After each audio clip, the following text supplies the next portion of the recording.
Salut à toutes et tous, ici Jean-Christophe Robert de Filière Paysanne, petite asso marseillaise qui agit pour l'essor de l'alimentation locale et la préservation de nos terres nourricières.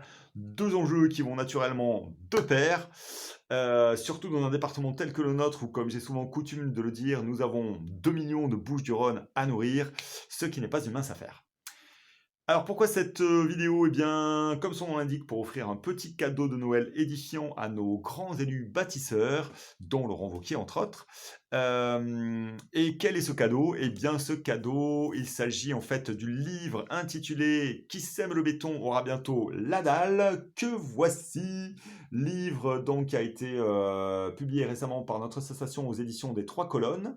Voilà, que j'ai rédigé en tant que porte-parole et porte-plume de l'asso, qui a été préfacé par Corinne Lepage, ministre de l'Environnement, il y a quelques années de ça, et postfacé par la doctorante en aménagement du territoire, Lou Valide. Voilà, et la petite illustration qui va bien, que je pense vous aurez capté le message, et le sous-titre, Plantons le décor, voilà, sachant qu'il s'agit de la première partie d'une trilogie, ce témoignage associatif se composant de 3 tomes. Ce premier tome, Plantons le décor, permet d'explorer le phénomène de l'artificialisation des terres agricoles pour mieux en comprendre un petit peu les enjeux.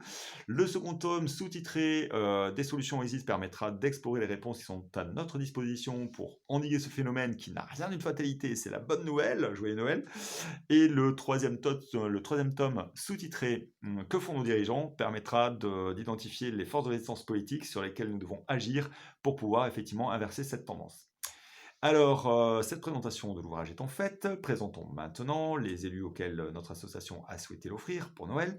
La première de ces personnes, charité bien ordonnée, commence par soi-même, n'est autre que la présidente du département des Bouches-du-Rhône et présidente de la métropole Aix-Marseille-Provence, Martine Vassal, que nous avons rebaptisée Titine, joyeux nounou Titine, voilà, histoire d'avoir un petit diminutif sympa, chaleureux, affectueux, c'est Noël, donc tout ça, ça reste en famille. Et Titi, en fait, eh bien, elle a décidé, il y a peu de temps, avec son conseil métropolitain, tout au moins sa majorité métropolitaine, d'entériner un plan local d'urbanisme intercommunal au niveau du Pays d'Aubagne et de l'Étoile, 12 communes, qui en fait constitue un recul absolument majeur par rapport au document intercommunal dont s'était doté ce territoire il y a à peu près une dizaine d'années de ça. Et donc, plutôt que d'accélérer dans la voie de la sobriété, eh bien là, c'est la marche arrière qui a été passée, quoi. C'est ballot. Donc Titine n'est pas toute seule, vous l'aurez bien compris, il y a avec elle Valou, la présidente de la région Île-de-France, Valérie Pécresse, joyeux nounou Valou. Voilà, Valou qui est en train de nous faire un joli carnage sur des terres extrêmement précieuses d'Île-de-France, que ce soit au niveau de Saclay, au niveau de Gonesse ou d'autres communes, où des projets qu'elle soutient sont développés à grand renfort de centaines d'hectares de terres extrêmement limoneuses, riches en eau et sur lesquelles on peut cultiver du maïs sans même avoir besoin d'irriguer, donc de développer des bassines. Ce qui est quand même dommage à l'heure où effectivement on voit le réchauffement climatique et les sécheresses se multiplier, de dézinguer des terres aussi précieuses pour notre avenir nourricier et pas que. Donc, elle est ensuite suivie d'une autre présidente de région qui, à la différence des deux premières, a une coloration politique plutôt marquée à gauche, puisque Papa Noël ne fait pas de ségrégation et qu'il passe dans toutes les chaumières, toutes les familles, personne n'est oublié. Donc là, il s'agit de Caro, joyeux nono Carole Delga, qui est présidente de la région Occitanie, Pyrénées-Méditerranée, si j'ai bonne mémoire, qui s'accroche dur comme fer à son projet d'autoroute A69 entre donc Castres et Toulouse pour désenclaver Castres-Mazamet, mais qui va surtout renforcer la centralité et l'attractivité de la métropole toulousaine. Donc cette logique en fait qui consiste à toujours renforcer davantage les métropoles et à pousser les petites communes à essayer de rattraper leur retard en urbanisant davantage, en artificialisant leur territoire, on va dire, est une voie sans issue. D'autant plus que cette voie sans issue, elle va quand même eh bien, dézinguer aux alentours de 300, un peu moins de 400 hectares d'espaces naturels agricoles ou forestiers et autant d'arbres qui sont autant de poumons verts sur pattes dont on est en train de se priver. C'est un peu dommage. Celle-ci n'est pas toute seule, puisqu'elle est soutenue dans ce projet par Clément Bonne, qui est ministre délégué au transport, donc joyeux nono Clem, Clem qui par ailleurs souhaite développer un réseau de TER intermétropolitains censé revitaliser les territoires. Donc pour revitaliser les territoires ruraux notamment, tout concentrer sur les métropoles en termes de ressources, en termes de richesses, en termes d'infrastructures. C'est un peu dommage alors qu'on aurait plutôt besoin de développer davantage nos petites desserts de proximité, qu'elles soient ferroviaires, routières ou autres. Voilà, donc Clément Beaune, Clem n'est pas tout seul, il est chapeauté par la première ministre, à savoir Babette, Elisabeth Borne, joyeux nono Babette, qui à Matignon entérine indirectement tous ses beaux projets d'artificialisation au travers des préfets,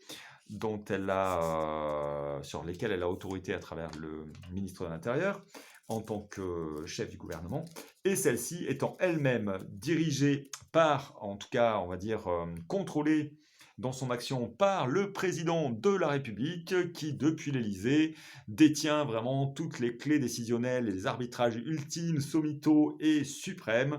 Donc, joyeux nono Manu, puisque c'est un homme de lecture, nous espérons qu'il appréciera celle-ci. Et enfin, pour boucler la boucle en beauté de cette petite tournée des Grands-Ducs, eh bien notre petit dernier, notre petit chouchou, notre petit préféré, notre petit Lolo, Laurent Wauquiez, que certains ont rebaptisé le fou du puits. Pas mal. Lolo qui a tout simplement décidé de ne pas appliquer la loi climat et résilience qui impose aux régions, donc lui est président de la région Auvergne-Rhône-Alpes, imposant donc aux régions d'organiser la réduction de notre artificialisation nette pour la réduire de 50% d'ici 2031 et la réduire à zéro d'ici 2050. Loi climat et résilience, application du ZAN, zéro artificialisation nette. Donc le ZAN, pas bon pour Lolo, pas bon pour la région Auvergne-Rhône-Alpes, donc il a décidé qu'il se soustrayait à cette obligation. Ce faisant, il se place bien carrément dans l'illégalité. Il ne respecte pas l'état de droit pour un homme très attaché à l'état de droit, et on pourrait même dire à l'état de droite. Je pense que ce sera tout à fait accepté de sa part puisque c'est assumé, il a le droit d'être de droite, nous sommes en République, vive la pluralité politique. Mais enfin, effectivement, combattre le séparatisme, comme c'est le cas bien souvent de sa part, pour lui-même faire du séparatisme républicain, c'est assez contradictoire, vous me l'accorderez. Donc pour pouvoir lui éviter de se retrouver en infraction avec la loi et peut-être risquer sa chance d'être président de la République en 2027, puisque c'est son rêve absolu, eh bien nous avons décidé de lui filer un petit coup de main en lui offrant en plus une petite gratification personnelle, en espérant que ça ne fera pas trop de jalouses et de jaloux auprès des autres destinataires de ce cadeau. Ce petit cadeau personnel, le voici, c'est un petit marque-page qui permettra de garder le fil de sa lecture et sur lequel nous avons rappelé le contenu de l'article 1111-5 du Code général des collectivités territoriales et qui dit que doivent être appliquées par les communes, départements et régions toutes les prescriptions et procédures techniques prévues par une loi ou un décret pris en application d'une loi et spécialement applicable aux communes, départements et régions. Voilà ce petit point de légalité pour Monsieur Wauquiez. Donc, je terminerai en vous disant que si vous aussi vous souhaitez offrir de façon matérielle ou dématérialisée ce livre à vos élus locaux, n'hésitez pas à le faire. Si vous pensez que ça peut effectivement faire évoluer leur politique d'aménagement dans ce domaine. Et je terminerai en précisant que si vous souhaitez en savoir plus sur ce bouquin, eh bien tapez son titre sur internet, allez voir sur le site des 3 colonnes, regardez ce qui est inscrit en dessous de cette petite vidéo dans la présentation. Voilà, n'hésitez pas à faire tourner cette vidéo et également si vous souhaitez faire quelque part un petit peu circuler ce message autour de vous. Et puis n'hésitez pas à soutenir notre asso, on est adhérent, tous les liens sont également indiqués en dessous. Je vous remercie quant à moi pour votre écoute, je vous souhaite de bonnes chouilles de Noël et je vous dis, comme on dit chez nous, à l'an Kevin. Merci à vous, bye bye et aïoli.